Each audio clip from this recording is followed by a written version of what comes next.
En el peregrinaje de aquellos que son siervos de Dios, hay tramos que son inciertos y hasta parecieran injustos. Pablo, el apóstol que más influenció la iglesia cristiana, el que trabajó más incansablemente por ella, el que plantara más iglesias, ahora lo encontramos preso. Sin embargo, en el relato de Hechos no vemos ante estas circunstancias ninguna evidencia de victimización ni desánimo de parte del apóstol. Pablo tenía muy claro que sea en la cárcel o en el Areópago romano, sea en Jerusalén o en Antioquía, sea en un barco o en un camino, donde él encontrara gente, siempre tendría motivación por la cual vivir. La motivación de Pablo no estaba en el hecho de llegar a ser un dirigente en Jerusalén, ni compararse con los demás apóstoles para luego decir, yo fui el que bauticé más gente o planté más iglesias.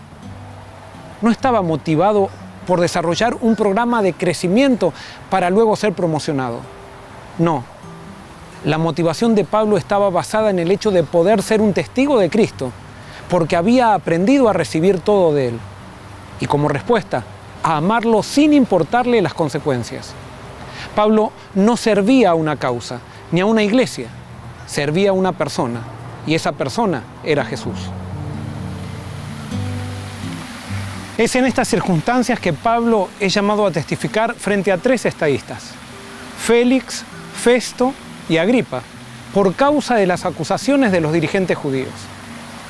Cada una de estas personas tenía ciertas características particulares y a cada una se le dio la oportunidad de aceptar el regalo que se ofrecía en Cristo. Sin embargo, ninguno lo aceptó. Félix era un gobernador corrupto y astuto, y acostumbrado a regirse por el principio de la conveniencia personal. Los judíos en un principio pretendieron que Félix se enredara en las cuestiones religiosas que ellos usaban para acusar a Pablo. Pero como se dieron cuenta que con eso no conseguirían mucho, astutamente utilizaron argumentos sensibles a los romanos como para levantar preocupación con respecto al accionar del apóstol. Es interesante notar que los dirigentes judíos acusaban a Pablo de sedición, cuando ellos continuamente estaban organizando una. Lo acusaban de profanar el templo, cuando ellos mismos fueron reprendidos por Jesús de profanarlo. Querían juzgarlo por la ley judía, cuando ellos mismos la violaban queriendo matar al apóstol.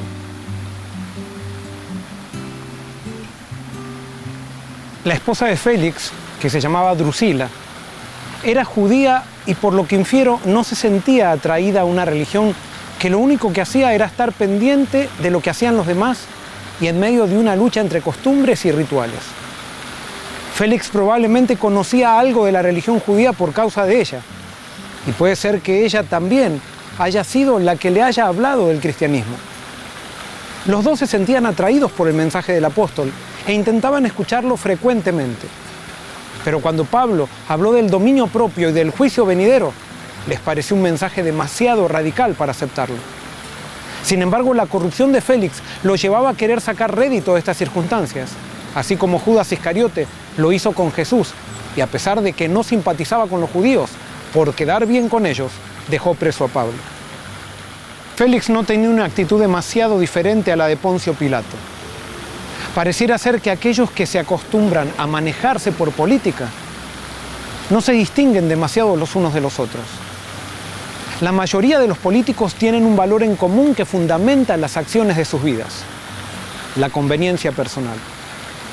Eso ocurre tanto con los políticos que trabajan para los gobiernos como con los políticos que trabajan para una institución religiosa. Una vez que consiguen la posición que quieren, tratan de aguantarse en el poder dándole un poco a un sector y otro poco al otro sector, como lo hacía Félix. Pero lo único que les interesa es su propia persona.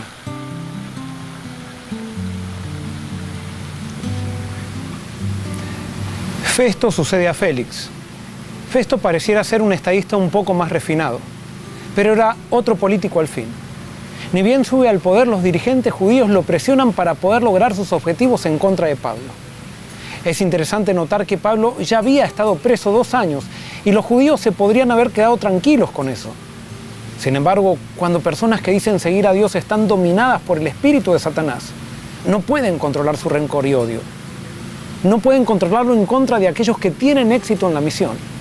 Y es por eso que estas personas no pararán o no pararían hasta ver a Pablo muerto. Eso es lo que sucede con todos aquellos que están en un sistema religioso, pero que han perdido el poder de Dios. Como no saben cómo inspirar a los no creyentes para tener el cambio espiritual que ellos no tienen, entonces, para disimular esta falta, gastan sus energías persiguiendo a quienes consideran herejes, autoproclamándose los salvadores de la iglesia pura. Es una manera de tapar la incapacidad que tienen de llegar al corazón de las personas, porque a ellos no les interesa someterse a Dios, a pesar que pueden trabajar para su iglesia. Para suplir esta falta espiritual, entonces definen a la verdad en credos o doctrinas abstractas, que pueden ser correctas, pero inconscientemente lo hacen con el fin de acomodarse a una verdad intelectual que no les exige parecerse a Jesús, especialmente en el trato con los demás. El rey Agripa y su hermana Berenice entonces vienen a visitar a Festo, quien estaba casado con Drusila, que era hermana de los primeros. En otras palabras, Festo, Agripa y Berenice eran cuñados. Durante la visita surge el tema de Pablo. Agripa, quien era bisnieto de Herodes el Grande e hijo del Herodes que había muerto trágicamente por ponerse en el lugar de Dios, se siente atraído por conocer a Pablo. Pablo es llamado delante de ellos. Es así que el apóstol tiene la oportunidad de hacer lo que más le gustaba, testificar. Pero Pablo no da un discurso teológico o doctrinal, a pesar que en sus palabras encontramos referencias a doctrinas. Pablo cuenta su testimonio con Jesús. Esto fue tan poderoso que Festo, para no sentirse más atraído por el discurso de Pablo, instintivamente se resiste. Pablo entonces, sabiendo que el Espíritu estaba trabajando, le hace una apelación directa a Agripa, quien amablemente también se resiste. Dios estaba llamando a Festo, Drusila, el rey Agripa y Berenice. Dios había llevado al más grande apóstol a hablarles directamente a estos estadistas. La vida de ellos estaba cargada de culpa, insatisfacción e inseguridad. Y Pablo estaba siendo utilizado por Dios para hablarles del perdón de Jesucristo. Estas tres personas estuvieron a punto de ganar todo. Sin embargo, los compromisos políticos, sociales y financieros los tenían tan atados que por no perderlos, sacrificaron la vida eterna. Hay dos lecciones que me gustaría destacar de este episodio. Primero, el poder del Evangelio no violenta la voluntad del ser humano. Dios atrae a todos a sí mismo, pero cada uno decide si quiere o no resistirse al amor de Dios. Segundo, la razón por la cual Pablo era un predicador tan poderoso era porque tenía un testimonio real para contar. Él no solo podía contar lo que Dios había hecho por él, sino que con su vida y acciones podía mostrar a todos los que lo rodeaban que estaba comprometido con Jesús. Quiero terminar preguntándote, ¿cuál es tu historia con Dios? ¿Puedes hablar a los demás con la seguridad de alguien que se ha entregado a Jesús sin reservas? Dios no nos ha llamado simplemente a que estudiemos la experiencia del apóstol Pablo, sino a que la vivamos.